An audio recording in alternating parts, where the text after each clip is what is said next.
Kita sambut Bapak Erick Thohir. Baik, kita berikan tepuk tangan Bapak Ibu. Jadi sekali lagi kehadiran Pak Erick Thohir di sini.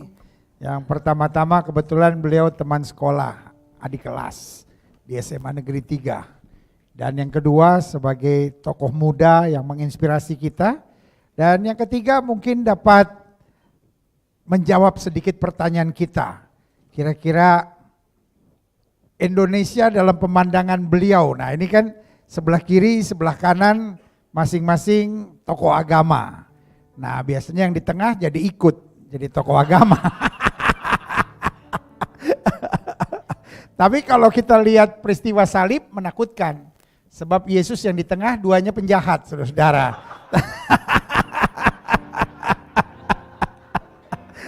Tapi saya percaya pasti tidak. Oh, terima kasih buat keadaan Pak Dandim di sini, kita berikan juga tepuk tangan yang meriah.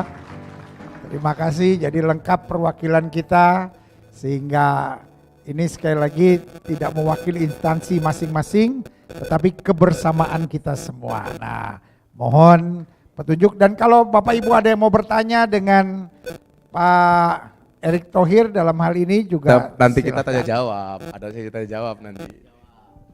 Ya, jadi pertama-tama Pak Erick, ini rata-rata kita semua mau tahu Indonesia seperti apa yang perlu, tadi sudah digambarkan oleh Gus Miftah bahwa Indonesia negara seperti kamar atau rumah besar dengan 6 kamar di dalamnya. Jangan masuk kamar orang lain. Gunanya agama bukan untuk ngurusin orang lain, tapi ngurusin diri sendiri sehingga bisa menghargai orang lain. Nah, bagaimana kalau menurut pandangan Pak Erick ini? Saya rasa kita patut bersyukur bahwa Indonesia ini dilihat dari segala sisi baik. Artinya Tuhan Allah Subhanahu wa Ta'ala sudah memberikan kelengkapan yang luar biasa kepada Indonesia. Kalau kita lihat perjalanan kita sebagai bangsa, selalu ada masalah di antara kita. Tetapi masalah itu justru yang mempersatukan kita. Kebayang kalau peristiwa 98 terjadi di negara lain. Saya rasa ilmunya satu, balas dendam. Apa yang terjadi di Kalimantan, suku Madura, suku Dayak, saudara, kalau terjadi di negara lain, saya rasa nggak selesai. Kalau kita bicara situasi yang pernah terjadi di Ambon, sama. Kalau terjadi di negara lain, tidak selesai. Artinya ada sebuah keberkahan buat kita yang dianugerahin oleh Tuhan, di mana memang sejak awal kultur bangsa kita ini memang sudah punya yang namanya gotong royong. Dan kalau kita lihat itu yang melekatkan persatuan ketika terjadi konflik. Nah, tetapi masalahnya kan eranya berubah. Ya. Era berubah ketika terjadi apa? Perubahan zaman yang akhirnya kita namakan teknologi hari ini. Yang menciptakan inovasi. Dan akhirnya kita juga kadang-kadang merasa lebih baik dari satu dan lainnya. Bahkan sebagian individu merasa dia lebih baik dari penciptanya. Nah, inilah yang saya rasa kembali kenapa kita harus terus merajut. Yang namanya perbedaan ini didasari dengan selalu yang saya bilang, khususnya buat saya yang pelajari diri saya dari keluarga saya. Almarhum bapak saya, ibu saya selalu mengajarkan yang namanya karakter. Ya, karakter yang baik bisa membuat kita punya masa depan yang baik. Nah karena itu saya rasa tantangan kita ke depan adalah bagaimana tantangan kita sebuah bangsa yang bisa terus menjaga akhlaknya. Karena kunci daripada intervensi teknologi, inovasi, itu pasti akan menggoyahkan akhlaknya. Karena dia merasa lebih baik dari yang lain. Nah disinilah kenapa saya selalu berpesan kepada tentu generasi muda ataupun para sahabat yang hadir di sini, jangan jadikan kita negara yang maju, tetapi negara maju yang tidak punya budaya. Nah, budaya itu yang harus kita jaga, dilapisi tentu dengan akhlak, sehingga ketika terjadi perubahan-perubahan tidak terus memisahkan kita, tapi terus mempersatukan kita karena ada koreksi diri. Saya coba memaknakan apa yang disampaikan Gus Miftah, masalah kamar-kamar itu, ya itulah bagian kita menjaga yang namanya akhlak kita untuk saling menghormati. Dan saya rasa ini hal yang luar biasa, di bulan yang baik ya, kita bisa bersama-sama dan mudah-mudahan kebersamaan ini bisa menjadi bagian juga untuk kita semua. Itu aja dari saya. Kita berikan tepuk tangan yang meriah. Jadi memang ini menarik karena saudara-saudara Muslim sedang ada di bulan puasa dan juga sedang mau menyambut Idul Fitri. Dan saudara-saudara yang Kristen juga sebetulnya sedang ada di bulan yang spesial karena kita sedang menyambut Jumat Agung dan Paskah. Tadi yang disampaikan oleh Pak Erick Thohir saya pikir luar biasa juga buat kita, yaitu soal karakter. Nah ini paling penting. Nah kalau karakter kan memang tidak bisa dipisahkan dari pendidikan agama. Dan kalau pendidikan agama kembali kepada urusan ibadah. Nah mungkin kawan-kawan yang Kristen ada pertanyaan. Tapi kita kadang-kadang ibadah susah Pak Menteri. Bagaimana ini? Gimana kira-kira program pemerintah ini kalau soal ini? Ya kan? Kan kita mempunyai yang namanya sebuah perlindungan hukum. Di situ ada garis-garis besar yang pemerintah punya kesepakatan. Nah tadi yang disampaikan Gus Miftah, kadang-kadang kesepakatan itu dilanggar karena apa? Potensi konfliknya yang diciptakan. Jadi apa yang disampaikan Gus Miftah contoh, bagaimana beliau bisa mendirikan pesantren di tengah tentu masyarakat Katolik.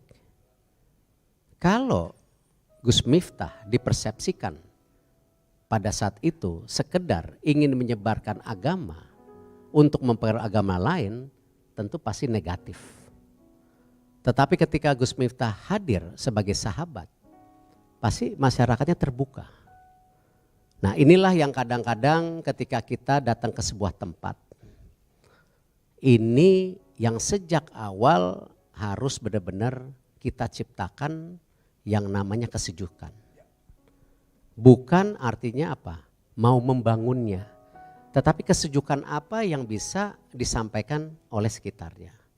Contoh, kalau kita lihat kemarin misalnya pengalaman saya. Mohon maaf tidak ada maksud apa-apa. Saya sekolah di luar negeri.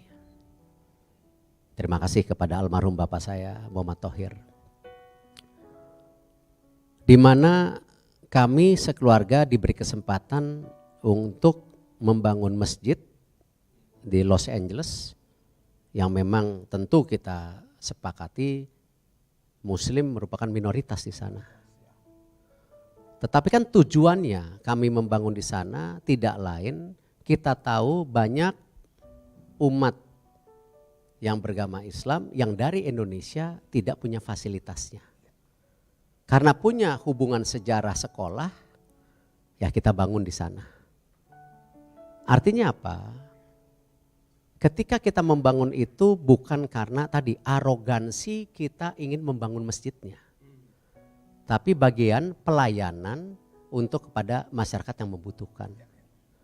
Dan tentu ketika masjid itu hadir di sana bukan berarti menjadi simbolik sebuah tentu keagamaan. Tapi masyarakat di sekitarnya ketika pada bulan Ramadan tetap kita membuka tempat untuk tentu pada fakir ya yang ada di sekitarnya yang tidak, tetap kita kasih makanan-makanan gratis tanpa melihat tentu agamanya. Jadi saya rasa pelayanan itu yang menjadi penting. Tentu dalam memasukin sebuah wilayah pasti persepsinya negatif dulu. Sama ketika saya datang ke Inter Milan, pasti yang dilihat apa? Ini yang namanya sepak bola di Italia sudah rajanya. Ya, tiba-tiba dibeli orang-orang Indonesia yang tadi apa Gus? Ranking FIFA-nya ya. Sebuat malu Zidane gitu. Tiba-tiba mau ngurus sepak bola di Italia.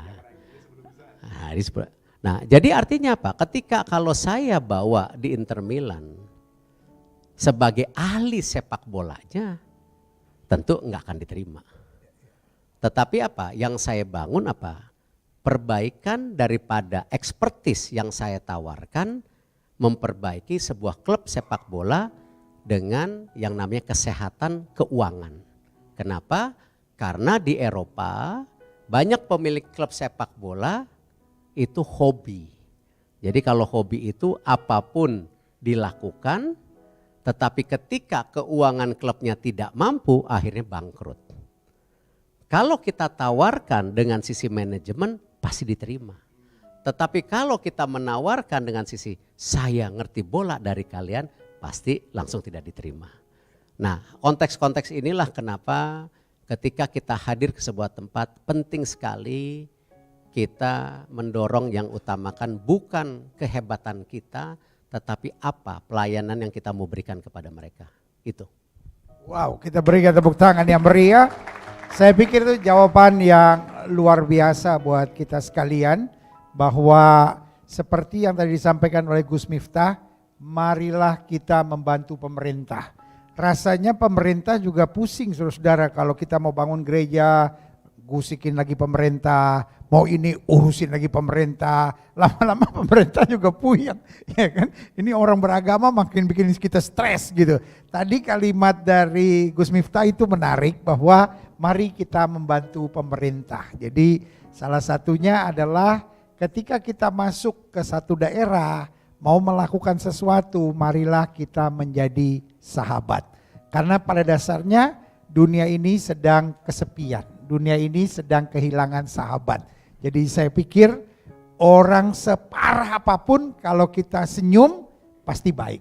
Hari ini ada Hercules, kita senyum juga sama beliau pasti baik ya kan.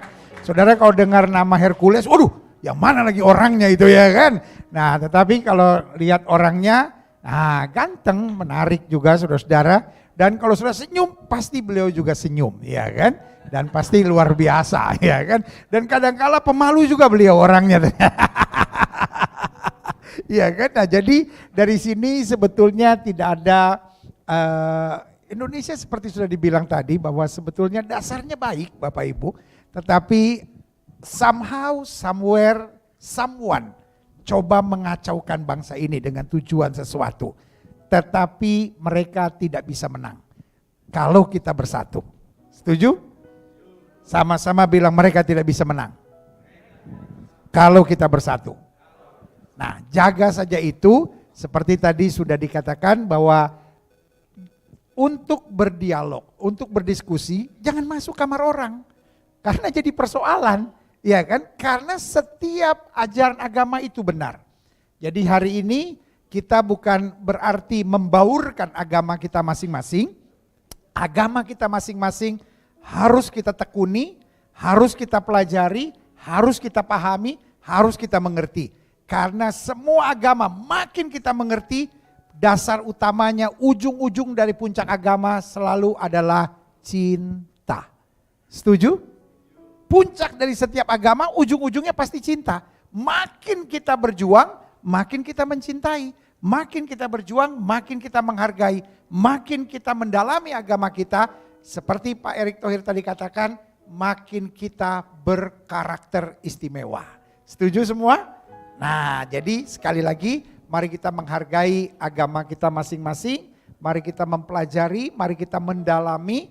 Dan mari kita saling menghargai semua. Nah sekarang saya buka ruang pertanyaan buat semua, ya kan? Jadi beberapa kawan saya pikir boleh langsung bertanya dulu. Yang pertama mungkin saya minta Pendeta Andre Tunggal. Nah ini kawan saya yang luar biasa. Mungkin silahkan bertanya kepada salah satu kawan-kawan kita. Mungkin Pak Agus Toto. Mana? Ya. Andre nanti boleh tanya. Cek, Habis cek. itu mungkin dari Aura Kasih. Lalu perwakilan dari Pak Hindu. Dari Hindu Dharma akan bertanya. Ya, mulai dari Pendeta Andre. Ya, terima kasih Pak Gilbert, salam Pak Erik, dan salam juga Gus Miftah. Saya selama ini cuma lihat di layar kaca, tapi terhormatlah bisa berada pada forum ini ya. Sebagai seorang muda yang juga berada di tengah-tengah umat, sebenarnya ada sebuah keprihatinan besar. Saya adalah seorang yang pernah merasakan kerusuhan Ambon. Saya besar di sana dan saya merasa kehilangan masa depan karena kerusuhan horizontal itu atas nama agama, dan saya termasuk seorang yang sedang berusaha memerangi perpecahan-perpecahan atas nama agama itu sendiri. Saya melihat bahwa saya merasa optimis sebenarnya terhadap pemerintah kali ini dan juga tokoh-tokoh muslim yang berani untuk maju dan merangkul ya dan memberikan suara. Saya senang dengan bagaimana identitas Indonesia ini dan persatuan ini menjadi ide kita berkumpul bersama sebagai ruang tamu ini. Saya sangat bersyukur. Nah, mungkin dalam kapasitas hari ini yang menjadi perhatian saya adalah soal masalah politik identitas sekali lagi ya. Dan mungkin berhubungan dengan Pak Erik yang baru terpilih sebagai di dalam PSSI. Selamat Pak Erik. Tapi saya kira Pak Erik sudah tahu arah pertanyaan saya. Baru-baru ini ide penolakan terhadap timnas Under 20 dari Israel itu menjadi satu hal yang membuat saya sedih, karena kenapa harus ada narasi-narasi itu lagi ya, dan itu akhirnya malah merugikan kita sebagai yang saya rasa punya sebuah harapan. Fans sepak bola Indonesia itu saya kira itu gede sekali dan punya harapan bahwa kita menjadi negara yang mampu bersaing bersama-sama dengan negara-negara yang punya tradisi sepak bola yang kuat. Tetapi dengan keberadaan itu saya rasa ada sentimen-sentimen yang ditempel dengan mungkin katakanlah sentimen agama, padahal itu kan isunya sebenarnya cuma isu politik. Saya ingin meminta mungkin pendapat dari Pak Erik begitu dari tentang hal ini. Terima kasih Pak Erik.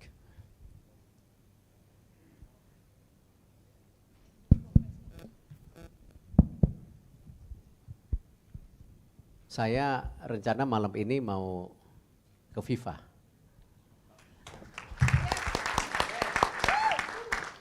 Salah satunya untuk berdiskusi apa yang baik buat semua. Walaupun kita tahu sebuah keputusan itu tidak bisa membuat bahagia semuanya. Tetapi paling tidak kita harus mencari titik temu.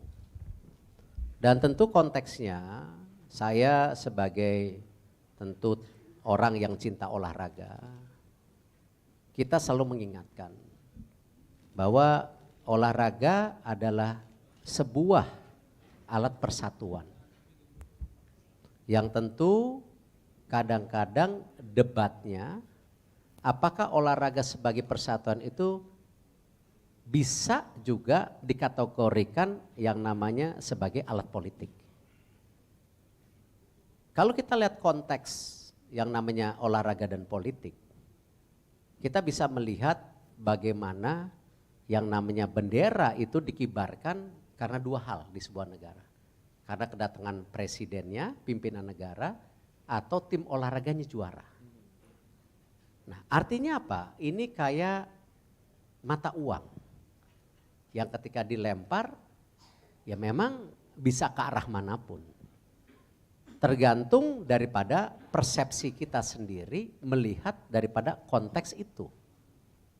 Nah, ketika kita bicara yang namanya isu apakah negara titik-titik itu melakukan penindasan atau penjajahan ke sebuah bangsa lain. Pertanyaannya, pernah nggak kita menulis negara mana saja?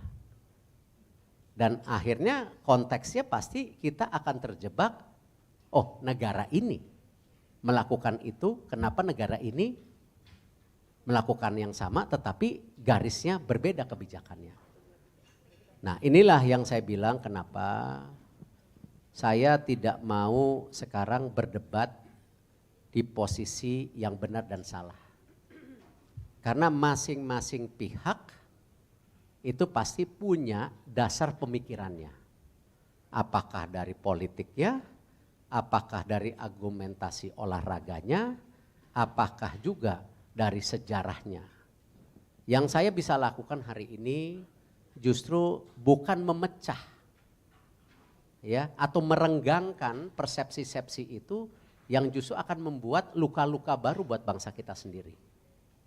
Memang tidak mudah. Nah karena itu saya akan ke FIFA untuk berdiskusi apa yang terbaik solusinya dengan isu yang kita hadapi ini. Saya tidak bisa bicara detail ya karena belum ada keputusannya. Tetapi kita coba yang terbaik ya untuk bangsa ini supaya memang inilah proses kita untuk menjadi bangsa besar pasti ya konflik pemikiran akan terus terjadi. Yang terpenting kita harus sepakat. Konflik kepentingan yang ada di atas atau pemikiran itu terjadi, jangan turun menjadi konflik yang pernah terjadi seperti di Ambon, ya, di Jakarta, di Indonesia, di Kalimantan. Konflik, perbedaan, perdebatan itu menyehatkan kita. Tapi sebagai para pimpinan jangan membawa konflik itu turun ke masyarakat yang akhirnya menjadi konflik kepanjangan. Karena memang yang namanya Allah saya yakinkan, kita yakini menciptakan kita dengan berbeda. Jadi tidak mungkin kita sebagai manusia sama semua. Akan tidak menarik juga gitu. Nah tinggal bagaimana kita menjaga supaya konflik itu tidak melebar justru ke arah-arah yang justru memang mendestruktif keadaannya makin buruk.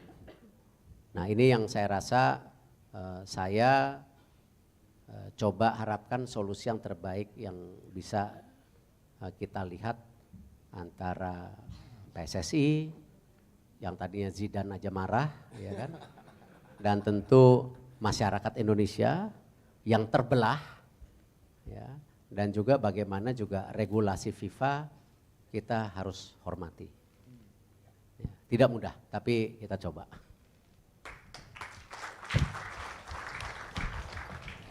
Ya baik, kita semua yang berkumpul di sini kalau bisa kita sepakat, this is not about Palestine or Israel. Ini bukan soal Palestina dan soal Israel, ini soal sepak bola Indonesia. Setuju? Karena Bung Karno pernah bilang kalau kamu jadi Kristen, kamu jangan jadi Yahudi. Kalau kamu jadi Islam, kamu jangan jadi Arab, tapi kamu tetap harus jadi Nusantara. Tolong jangan jadi Muslim yang Palestine, tolong jangan jadi Kristen yang Yahudi. Pasti kita punya masing-masing siapa yang kita dukung. Tapi ketika merah putih ada di dada, merah putih harus ada di atas segala-galanya. Setuju? Saya sangat miris kalau Israel dengan FIFA semua baik, Palestina dengan FIFA semua baik, gara-gara Indonesia bela, Indonesia bermasalah dengan FIFA. Jadi mari kita jaga Indonesia kita. Setuju? This is not about Israel, this is not about Palestine, this is about our country. Ini soal negara kita, kedaulatan negara kita, kebahagiaan negara kita, dan persoalan sepak bola negara kita. Mari kita dukung sepak bola negara kita. Kalau bukan kita, siapa lagi? Ya kan? Sudah pernah dengar cerita pasti ketika India berdoa, Tuhan tolonglah supaya 10 tahun atau 15 tahun lagi India menjadi juara dunia. Dan menangislah dia untuk memohon kepada Tuhan. Lalu kemudian negara Malaysia berdoa, tolonglah Tuhan 25 tahun lagi supaya Malaysia juara dunia. Menangislah mereka supaya Tuhan mengabulkan doa. Dan Indonesia berdoa, Tuhan biarlah PSSI juara dunia, Piala Dunia. Lalu Tuhan yang menangis. Karena sesuatu yang hampir tidak mungkin katanya. Saudaraku yang kekasih dalam Tuhan, jangan sampai itu terjadi. Ini sudah di depan mata. Indonesia sudah jadi tuan rumah dan itu berarti Indonesia masuk final Piala Dunia U20. Jangan sampai Pak Erik harus pulang menangis, saudara-saudara. Kita berdoa kalau malam hari ini berangkat menuju FIFA mendapat hasil yang baik. Amin. Baik. Selanjutnya mungkin dari Aura Kasih mau beri pertanyaan kepada siapa di sini. Dan setelah itu dari Pak Hindu, lalu dari adik-adik dari panti asuhan, silakan. Adik-adik hebat, diberkati. Jadi harus berani ya, siapa yang mewakilinya atau pengurusnya juga boleh. Silakan rekan kita Aura Kasih. Ya, assalamualaikum warahmatullahi wabarakatuh semuanya.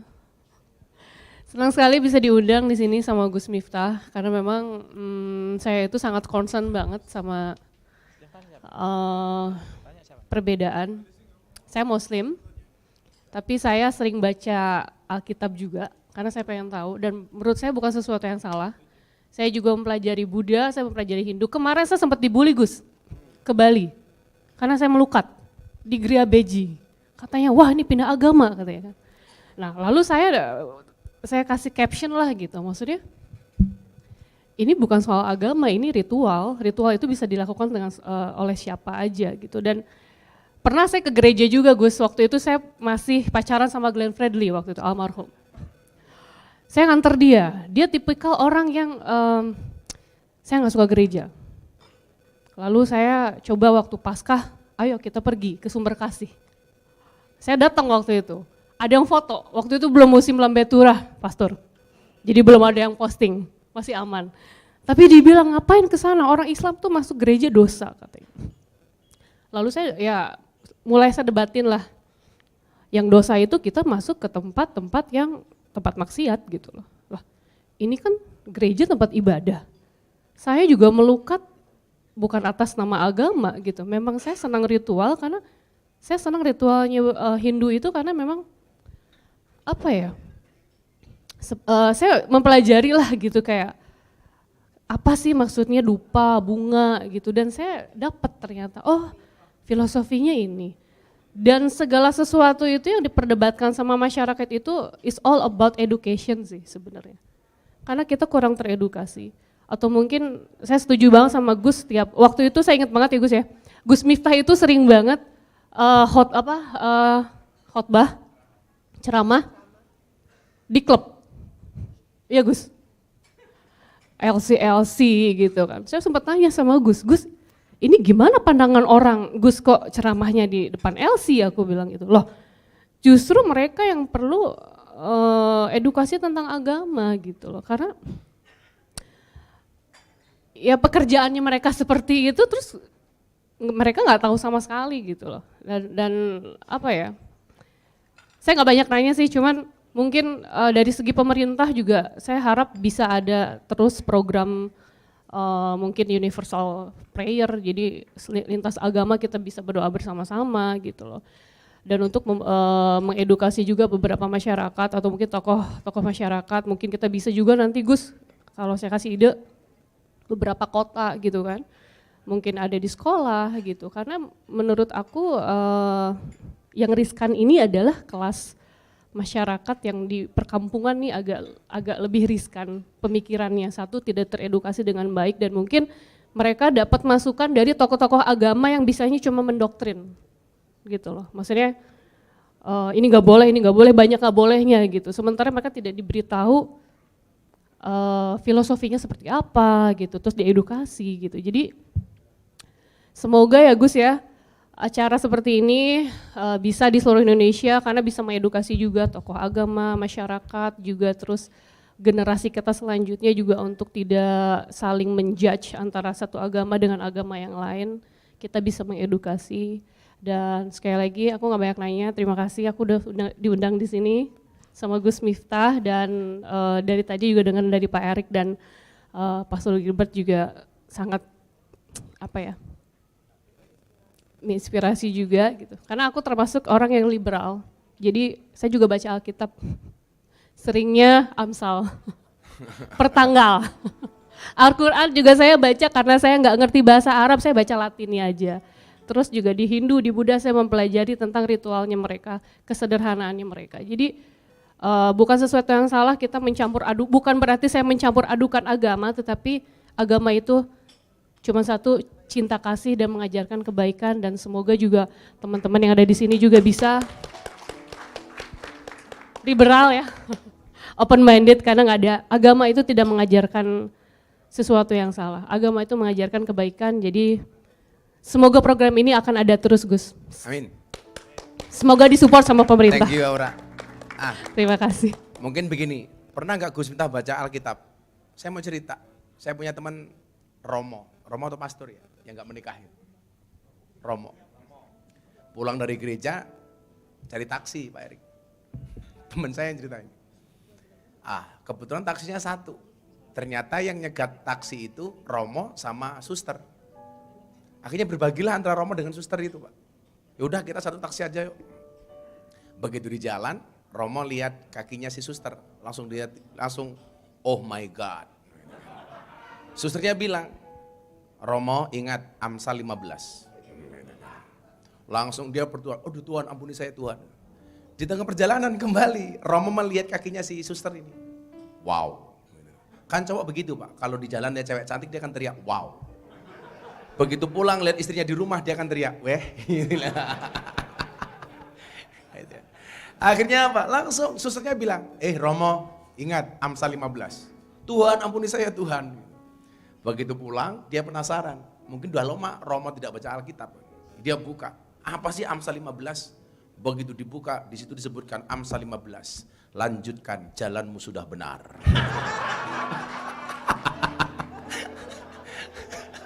Maka sejak saat itu Romonya rajin baca Alkitab. Nah kawan-kawan begini ya, saya juga cerita sama Mas Erik, bagaimana awal mulanya saya itu dapat lakop stigma julukan presiden para pendosa. Karena hampir semua lokalisasi klub malam yang ada di Indonesia saya masuk. Termasuk saya sebenarnya ngundang salah satu owner klub malam di Jakarta, Coliseum, Mas Arman. Mas Arman, ada nggak dia? Ini saya datang ke sana. Orang bilang ini gila. Lah, ketika di Jogja, Pak Pendeta, ini saya sampaikan tadi nyambung Mas Erik yang soal masjid di Amerika.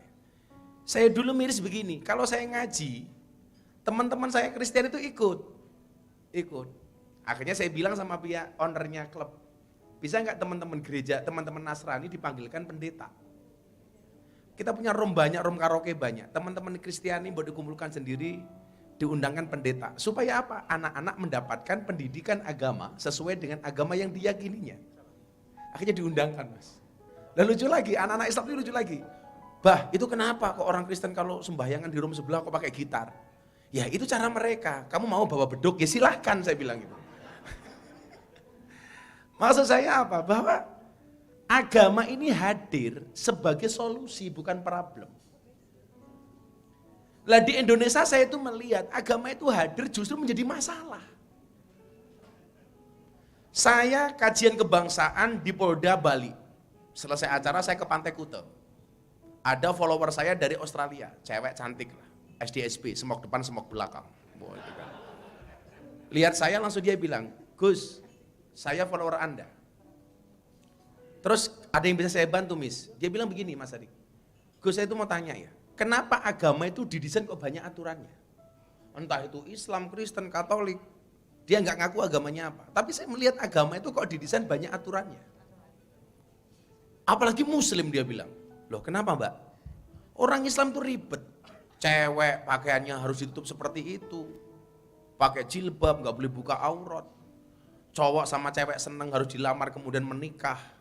Beda dengan kami Gus. Saya kesini sama pacar saya. Nggak harus ke pelaminan terlebih dahulu. Saya mau pakai pakaian seperti apa, saya nggak ada urusan.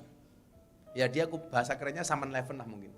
Kumpul kebo. Cuman kalau orang Jakarta saya sarankan, jangan melakukan kumpul kebo. Karena kalau sampai punya anak namanya Gudel. Gitu loh. Anaknya kerbau namanya Gudel Pak. Gitu. Nah, jawaban saya apa waktu itu? Saya bilang sama dia, Mbak, kenapa agama itu didesain banyak aturannya? Jawabannya sederhana, karena manusia banyak maunya. Kemauan-kemauan manusia inilah yang kemudian harus diatur. Makanya kalau Islam punya istilah takwa. Dan yang perlu kita tahu, tujuan orang berpuasa itu Al-Baqarah 183, la'alakum tattaqun. Menjadi orang yang bertakwa. Artinya apa? Puasa itu dibuat oleh Allah dalam rangka supaya manusia menegakkan aturan. Makanya kalau manusia kemudian gak tahu aturan, dia pasti bermasalah. Mau tentara sekalipun, mau polisi sekalipun, dia nabrak aturan masalah. Masalah Pak. Maka saya senang dengan pendiri bangsa ini. Ketika berbicara soal Undang-Undang Dasar 1945, di situ disebutkan apa? Atas berkat rahmat Tuhan yang Maha Kuasa. Bahwa agama ini agama yang didesain, walaupun bukan negara agama, tapi sangat agamis. Walaupun bukan negara Islam, tapi sangat Islami. Ini mau apa lagi gitu. Maka orang-orang yang hari ini mengatakan, wah ini pemerintahnya anti-Islam. Buktinya apa? Buka puasa bersama dilarang. Dan lain sebagainya. Kalau ngomong itu Pak Menteri, saya yang paling dirugikan. Hari tanggal, mohon maaf, kita puasa tanggal berapa kemarin? Tanggal 23. Tanggal 24 saya telepon Mabes Polri. Gus, tanggal 10 April, kita buka puasa bersama di Mabes Polri bersama Kapolri. Oh siap Bapak. Sehari berikutnya, Gus batal. Edaran buka puasa. Langsung saya bilang, aduh hilang nih pendapatan. Jangan hanya gara-gara kasus kecil seperti itu kita mengatakan pemerintah anti-Islam. Apalagi ada istilah kriminalisasi ulama. Saya nggak sepakat pendeta. Kalau pendeta berbuat kriminal ditangkap sama polisi, itu bukan kriminalisasi pendeta, tapi proses hukum terhadap pendeta yang kriminal. Kalau ada kiai, kemudian dia melanggar aturan hukum, melanggar pidana, ditangkap. Yo tidak hanya mau Hercules, saya ditangkap. Ini juga bukan kriminalisasi ulama, tapi proses hukum terhadap ulama yang kriminal. Kriminalisasi ulama itu kalau Mas Erick Thohir ngundang saya ke BUMN untuk memberikan ceramah, pulang tidak diamplopi. Lah ini kriminalisasi. Dengan dugaan pelanggaran KUHP pasal 378, penipuan. Kalau ngasih saya cuma sedikit ya beda lagi pasalnya lah. 352, perbuatan tidak menyenangkan. Loh gimana pendeta? Kalau tadi pendeta bilang, Pak Erick, Gus Miftah cinta banget sama Mas Menteri. Loh bagaimana tidak? Cinta saya kepada Pak Menteri Erick Thohir itu seperti pasal 184 ayat 2 KUHP. Yang secara umum sudah diketahui dan tidak perlu dibuktikan lagi. Wah. Nah, maka saya berharap apapun agama kita, agama itu hadir sebagai solusi, bukan problem. Bagaimana kemudian menghadirkan agama itu ramah di Indonesia? Islamnya ramah, Kristennya ramah, Katoliknya ramah, Hindunya ramah, Budanya ramah, Konghucunya ramah. Saya mau izin, mau cerita Bapak. Deddy Corbuzier itu hampir menjadi ateis. Walaupun KTP-nya dia Nasrani. Hampir menjadi ateis, gak percaya dia dengan Tuhan. Semua agama dia bilang salah. Sampai akhirnya kemudian ketemu sama saya, sekalipun demi Allah, demi Tuhan, saya tidak pernah ngajak orang lain untuk masuk pada agama Islam. Karena Islam mengajarkan la ikraha fiddin, tidak ada paksaan dalam beragama. Satu ketika dia mau masuk Islam, saya marahi Pak. Kamu aja jadi orang Kristen gak pernah ke gereja, ngapain kamu jadi orang Islam? Jadi orang Islam itu berat Ferguson, berat. Cukup aku saja kamu gak akan kuat, saya bilang. Dia ngeyel bro, I will to be Muslim. Bukan masalah apa. Saya tanya, kamu kepengen jadi orang Islam tuh kamu kenapa? Do you know about Islam? No, I don't know about Islam. If you don't know about Islam, why you will to be a Muslim? Kalau kamu tidak tahu Islam itu apa, kenapa kamu pengen jadi orang Islam? Jawabannya itu gila menurut saya. Because your Islam is enjoy, relax, and happy. Karena saya melihat Islamnya Gus Miftah itu asik, enjoy, relax, dan menyenangkan. Saya pengen masuk Islam gara-gara itu gitu. Makanya kemudian apa? Coba kalau setiap kita, pemuka agama, menampilkan agamanya dengan akhlak yang baik. Yang tadi Mas Erick bilang, pemuka orang-orang Kristen menampilkan Kristen dengan hamba Tuhan yang berakhlak baik. Kayak bro kita ini. Islam juga demikian, Hindu demikian, Buddha demikian. Bangsa ini walaupun bukan negara agama, tapi sangat agamis. Caranya bagaimana? tampakkanlah agama dengan cara yang happy dan menyenangkan. Makanya di hadapan Presiden Jokowi tanggal 11 Oktober 2023, saya diminta berbicara di forum Investor Daily Summit 2022. Waktu itu Pak Presiden bilang, Gus, orang Indonesia ini nggak yakin kita nggak bisa lepas dari resesi global 2023. Saya bilang, ini negara agama yang sangat agamis. Kita nggak perlu takut dengan resesi global. Buktinya coba kita lihat, bagaimana saya tidak cinta dengan pemerintah ini, Pak. COVID-19, di saat negara lain bingung mengatasi COVID, negara Indonesia termasuk yang pertama keluar dari zona pandemi COVID-19.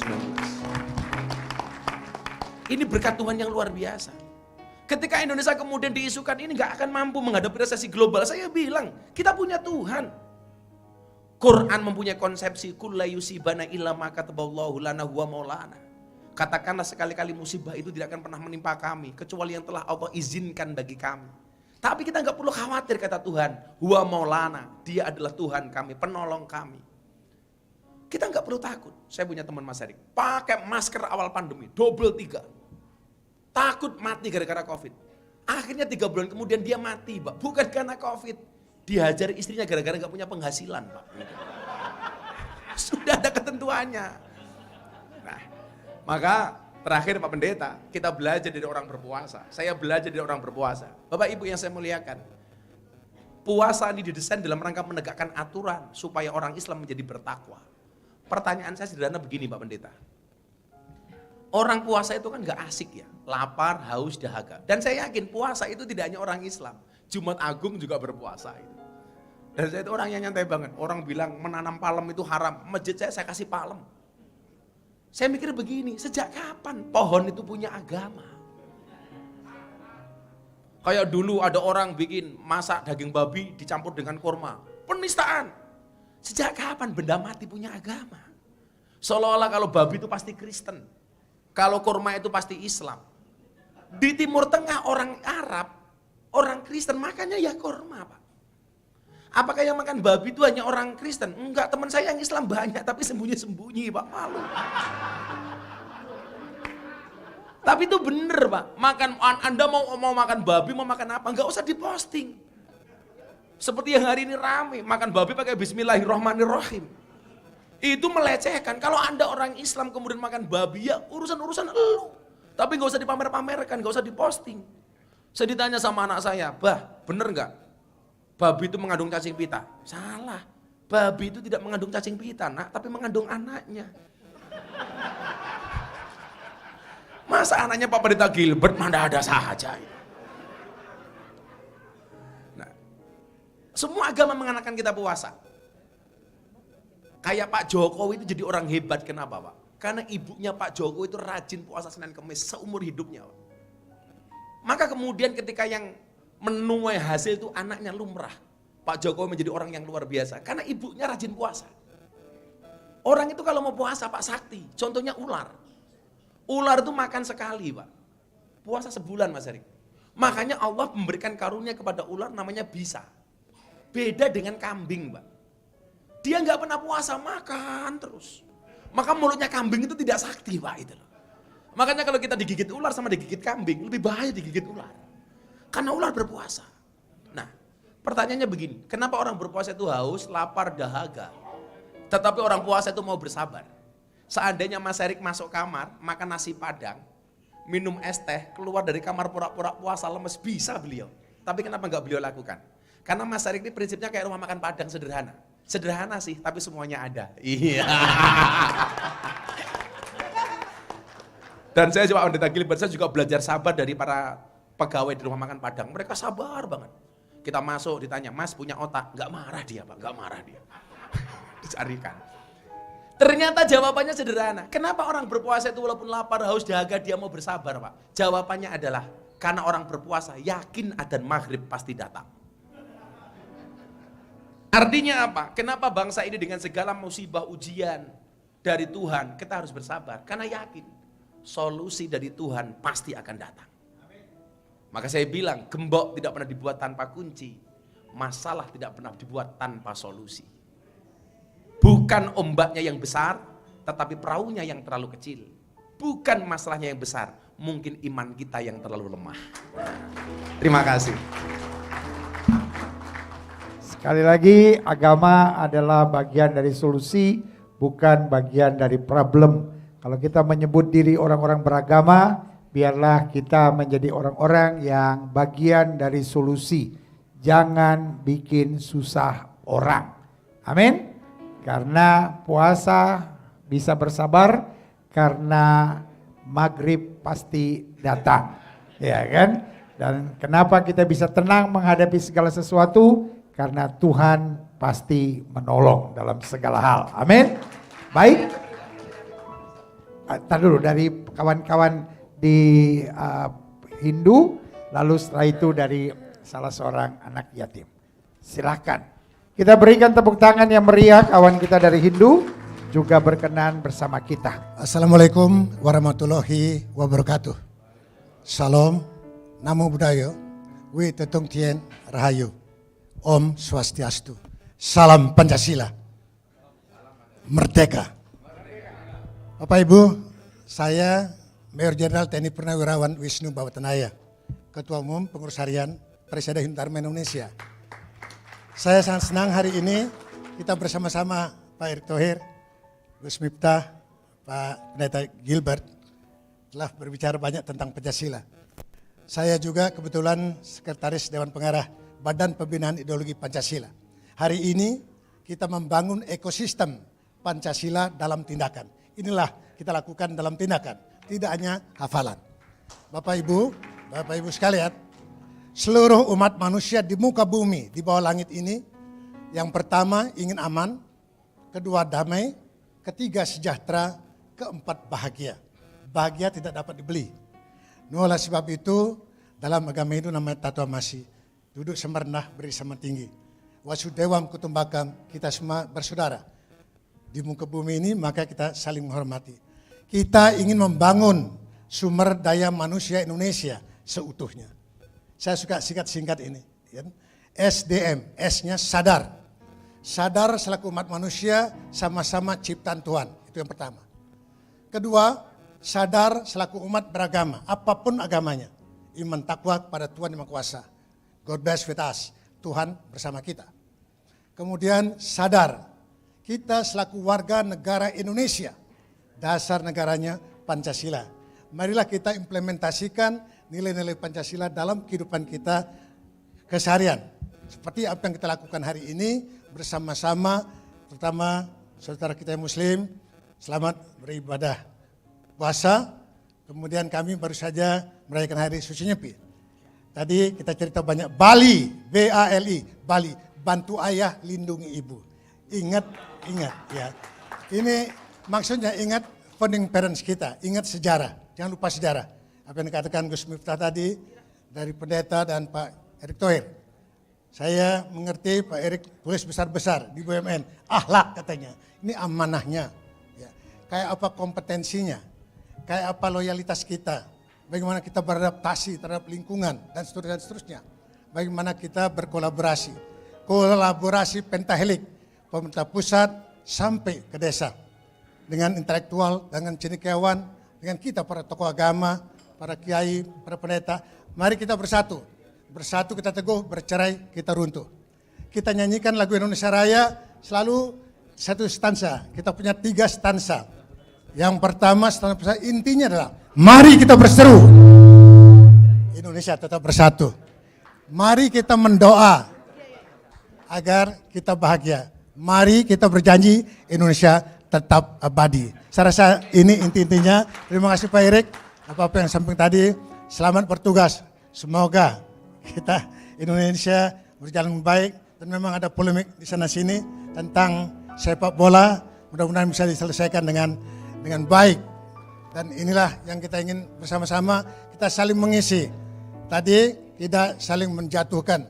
Saya ingatkan kembali, ingat pitutur, dulu Ibu Kartini menyampaikan, agama menjauhkan kita dari perbuatan dosa atau jahat. Itu Ibu Kartini. Kemudian Bapak Pendidikan Nasional kita, Ki Hajar Dewantara, tata, tentram, kerta, raharja. Tata diri kita sendiri dulu. Tata keluarga kita, tata di RT, RW, sampai tata negara kita dengan baik. tentrem, aman dan nyaman. Kalau di Bali aman dan nyem-nyaman. Kalau aman tapi agak sedang sedikit, jangan dilakukan. Ya, maka aman dan nyaman. Kemudian tata tertib kerja tulus, kerja ikhlas, kerja keras, ujungnya gotong royong, kerjasama. Kemudian raharja. Kalau sudah berhasil, mari kita berbagi. Anak yatim banyak, yang kurang juga banyak, mari kita saling membantu satu dengan yang lain. Ini yang perlu kita ingatkan bersama-sama. Semoga kita semua selalu diberikan jalan yang terbaik untuk membangun bangsa dan negara kita. Terima kasih. Wassalamualaikum warahmatullahi wabarakatuh. Sadu, sadu, sadu, sancai, rahayu. Om, Santi, Santi Om. Salam Pancasila. Salam Pancasila. Salam Pancasilanya seperti ini sekarang. Kita sedang sosialisasikan. Angkat tangannya seperti ini, rapatkan jari-jarinya. Salam Pancasila. Salam Pancasila. Merdeka. Merdeka. Terima kasih. Berikan tepuk tangan yang meriah. Buka puasa jam berapa? 18.03. Oh ya, baik. Kita masih ada waktu beberapa menit sebelum masuk buka puasa. Ada perwakilan dari adik-adik. Nah, adik-adik dari Bina. Oh, Bina Ustadz Roy. Ayo, adik-adik. Kamu hebat. Sini maju.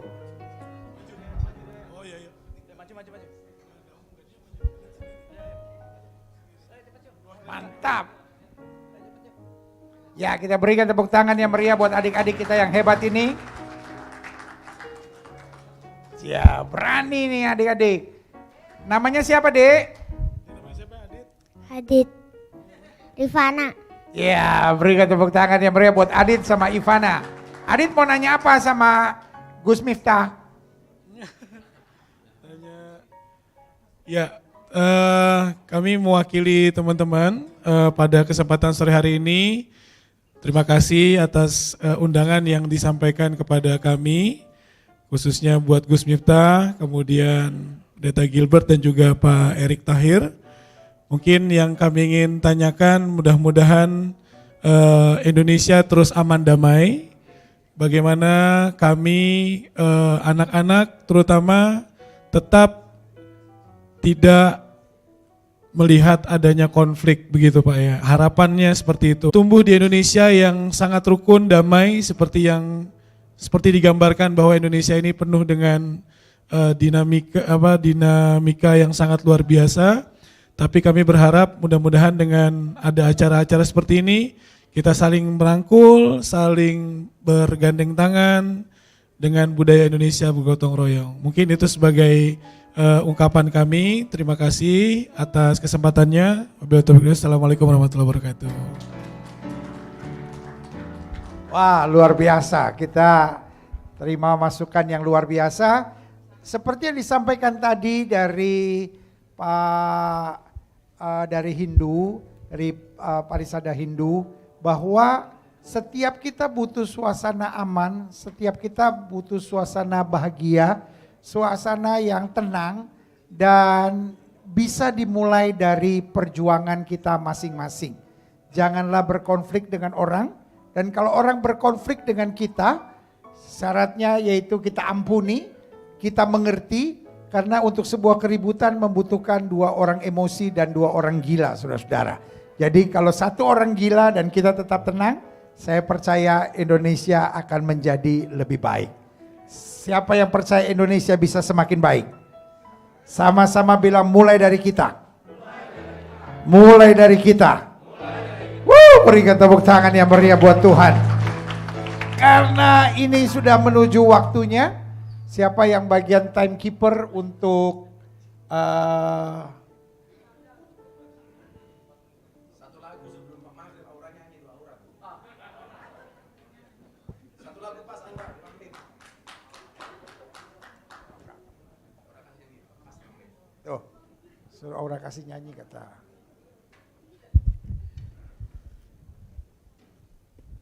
Ya, atas permintaan Gus Miftah, memohon Aura kasih untuk menaikkan sebuah lagu. Kalaupun gak ada yang hafal, Indonesia Raya saja. Kalau enggak maju tak gentar. Cek. Tapi kita lupa hari ini untuk menunjukkan keindonesiaan kita. Saya pikir mari kita berdiri sejenak sebelum buka puasa untuk menyanyikan lagu Indonesia Raya. Baik. Nah, Semua sikap sempurna. Siapa yang mainkan keyboard?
Azan. pas maghrib bagi yang muslim, mari kita berdoa untuk membatalkan puasa kita hari ini. Bismillahirrahmanirrahim. Nawaitu Allahumma laka sumtu wa bika amantu wa ala rizqika aftartu dhahabat dhamma wa batalatil uruq wa sabatal ajru insyaallah. Mudah-mudahan puasa kita diterima oleh Allah Subhanahu wa taala. Terima kasih. Selamat sore. Assalamualaikum warahmatullahi wabarakatuh. Baik, siapa yang bagian pukul beduk?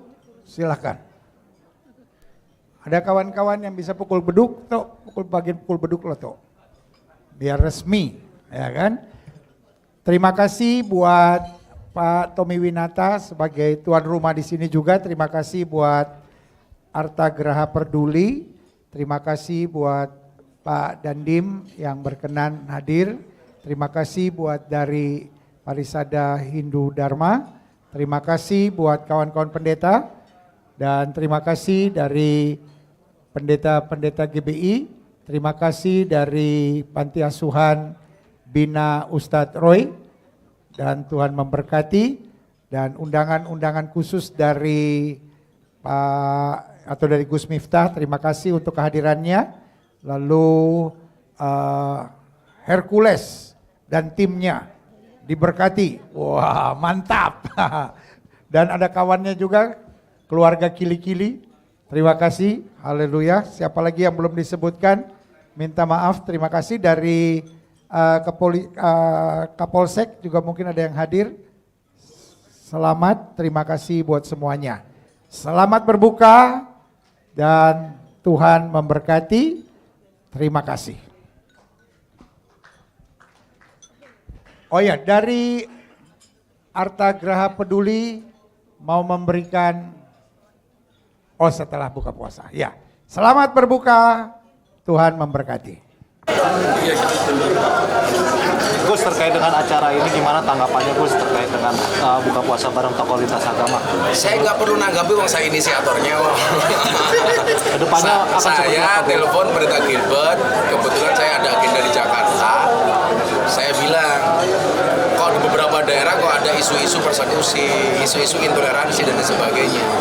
Ya kemudian saya bilang sama beliau, yuk Pak Pendeta kita bikin buka puasa bersama yuk. Beliau bilang, Gus ini bagus nih, kebetulan juga kita mau Jumat Agung kan Paskah, kita juga berpuasa. Makanya kemudian terjadilah event hari ini dan alhamdulillah dadakan Mas Erick Thohir bisa datang. Kedepannya akan bikin seperti ini lagi nggak Gus ke daerah-daerah? Saya tadi bilang sama Mas Erick, ini jangan hanya berhenti sampai di sini, bahwa otak waras itu harus terus berjalan. Jangan sampai kita kalah dengan mereka yang tidak waras. Artinya apa? Orang-orang yang mempunyai paham intoleransi, radikalisme dan lain sebagainya. Maka tadi saya mengusulkan, Mas, kita buat di beberapa tempat di Indonesia. Insya Allah saya akan meluangkan waktu untuk itu. Beliau bilang bagus, Gus, nggak apa-apa, nanti juga termasuk di kementerian-kementerian. Jadi saya pikir ini tonggak awal yang bagus. Saya bersama teman-teman pendeta, tokoh-tokoh agama yang lain, yang tadi juga dari ada Hindu, Buddha, Konghucu, semuanya ada. Ini ke depan insya Allah akan lebih kita amplifikasi lagi. Gitu pendeta ya? Ya, betul. Bagaimana maknanya Pak? Ya. Pak Gilbert, bagaimana memaknai acara buka puasa ini? Buat saya kebersamaan itu harusnya memang kita gaungkan karena silent majority ini kadang-kala justru kan lebih besar kita yang berisik sebetulnya sedikit, cuman ramai aja gitu.